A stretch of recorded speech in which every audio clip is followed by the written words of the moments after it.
नमस्कार। मैं यशपाल हंस करनाल से लिए हुए ज्योतिष की चर्चा, कुछ मानव पर चर्चाएं, कुछ कथा पर चर्चाएं। आज का विषय जो मैं सोच कर बैठा हूँ वो ये है कि अक्सर हम देखते हैं या सुनते हैं या किसी को दिखाते हैं, उसमें वो कहता है कि इसको तो राजयोग है, बहुत अच्छा योग है, और वो सारी उम्र एक्टिवेट नहीं होता। पिछले दिनों मुझे एक ग्रंथ पढ़ने का मौका मिला जिसमें उन्होंने ये कहा था कि कौन कौन से राजयोग एक्टिवेट ही नहीं होते, क्या कारण होता है। 4 मैं आज आपको बताता हूँ, बाकी फिर धीरे धीरे बताता रहूँगा।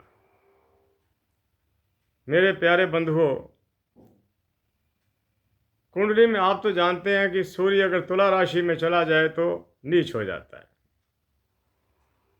लेकिन वो उसका नीचता भी इतना प्रभाव नहीं करती।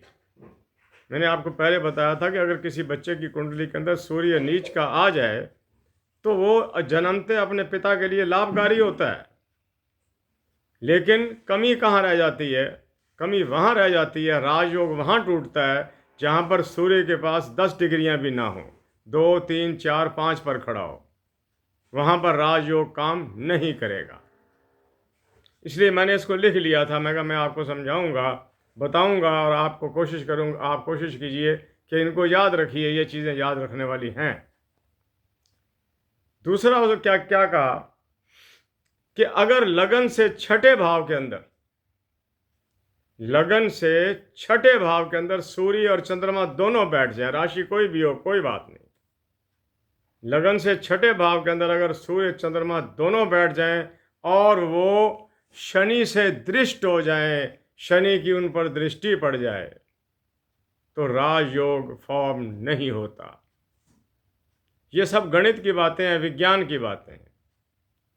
आगे चलकर वो क्या कह रहा है कि शनि केंद्र में हो, लगन में हो या चतुर्थ में हो, सप्तम में हो या दशम में हो, और उस पर किसी शुभ ग्रह की दृष्टि ना पड़ रही हो। आज का वीडियो अपेक्षाकृत कुछ कम ही रहेगा।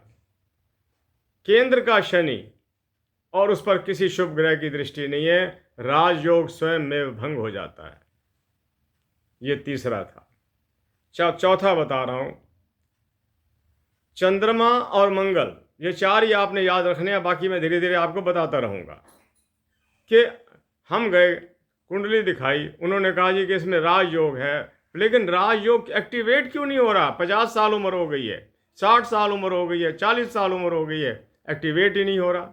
दशाएं भी ठीक चल रही हैं, अंतरदशाएं भी ठीक हैं, महादशाएं भी ठीक हैं, एक्टिवेट नहीं हो रहा। उसके ये कुछ कारण उन्होंने बताए हैं जो कम से कम 100 के करीब हैं। मैं 4 करके आपको बताता रहूँगा, उसमें मेरा समय भी ज़्यादा नहीं लगेगा और आपको भी दिक्कत नहीं आएगी। अगर चंद्रमा और मंगल मेष राशि में बैठ जाएं कहीं भी और शनि से दृष्ट हो जाएं, शनि उसकी अपनी नीच दृष्टि उन पर डाल दे, उस समय मंगल की विशेषता भी काम नहीं आ रही होती, चंद्रमा की विशेषता भी काम नहीं आ रही होती। शनि की दृष्टि, शनि जहां बैठे वहां नुकसान नहीं देता, शनि की दृष्टि जहां पड़े वहां नुकसान देता है।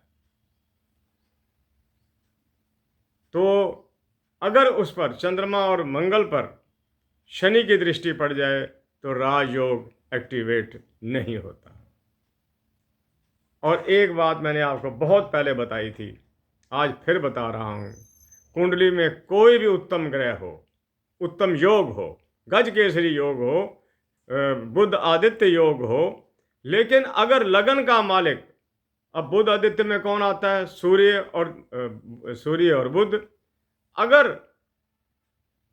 लगन पर, लगन जो है वो मकर या कुंभ हो, शनि का ना तो सूर्य के साथ कोई मेल है ना बुध के साथ कोई मेल है, वो जो एक्टिवेट ही नहीं होगा, वो योग एक्टिवेट ही नहीं होगा।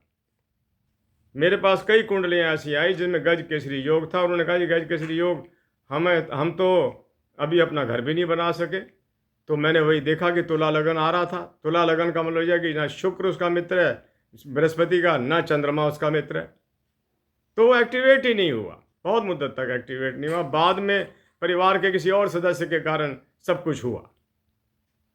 तो मैं आपको फिर वही कहता हूँ, दोहराता हूँ, याद रखिएगा, अगर छठे घर का स्वामी छठे में बैठा हो, आठवें घर का स्वामी आठवें में बैठा हो, द्वादश का द्वादश में बैठा हो, एकादश में कोई भी ग्रह हो, दूसरे घर में जिस व्यक्ति का कोई अच्छा प्लैनेट बैठ गया, शुक्र ना हो, शुक्र अच्छा है लेकिन दूसरे घर के अंदर जाकर ये ऐसी बातें करवा देता है जो मैं ये कहूँ कि जोक्स, ऐसे ऐसे मजाक जो मतलब कि शोभायमान नहीं होते, करवा देता है, क्योंकि इसकी रुचि प्रेम प्रसंगों में ज़्यादा रहती है। अगर यहाँ पर बृहस्पति बैठता है, बुध बैठता है, मंगल बैठे, तो वो व्यक्ति तेज बोलेगा, ऊंचा बोलेगा और क्रोध में बोलेगा। लेकिन अगर बुध बैठ जाए तो ज्ञान की चर्चा करेगा। अगर बुध कहीं शुक्र के घर में बैठ जाए, मित्र के घर के अंदर, तो और ज़्यादा चर्चा करेगा।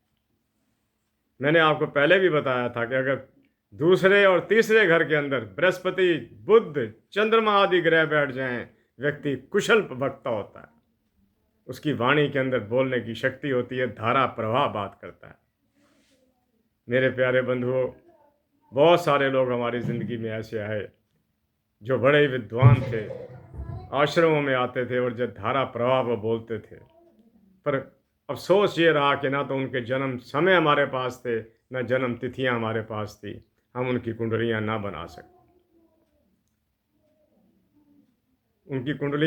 सके, वरना वो एक व्यक्ति आते थे, हम उनको वीर जी कहते थे, हालांकि वो हमसे बड़े थे।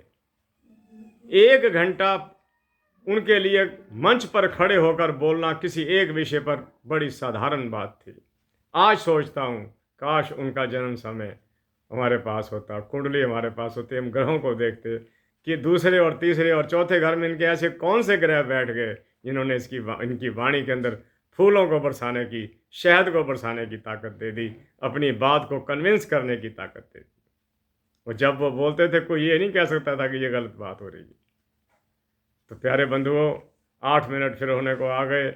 मैं आज्ञा चाहूँगा, आपकी संतानें सुखी रहें, बच्चे विद्या पढ़ें, घर में धन लक्ष्मी हो, सुख हो, और घर के अंदर प्रेम और भाईचारा बना रहे, आपस में कलेश ना हो, और कलेश हो तो उसकी आवाज़ें बाहर ना जाएं, घर की प्रतिष्ठा प्रतिभा घर में बनी रहे।